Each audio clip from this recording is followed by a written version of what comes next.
Haringkat kari berok kewe la Rakhe ke Republic Day ke bahinyo pusau haki benta beper jong ke Meghalaya. Shillong ulat ke Jelau Brigadier Retired Dr. B.D. Mishra ulat penher ke lama kari hamadan polo bat airu ya ke sedut syakinong yat parit.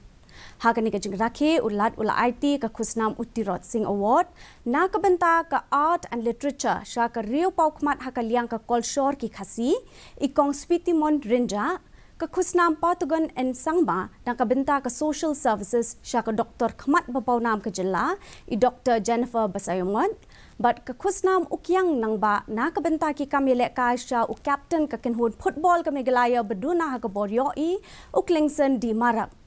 Ha ke jeng krenjong ulat ulaong ba ke jinglong jingman ke jing syongsuk syongsngan hapok ke Jela ke long ke besuk besan.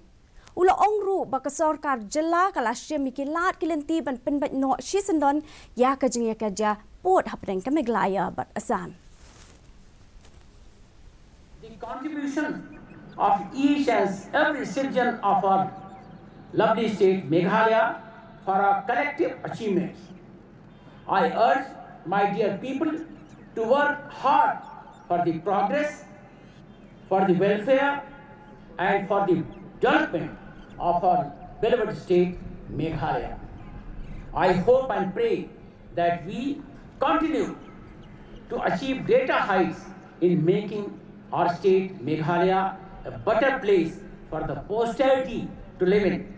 My sincere thanks to our forebears who gave us our constitution.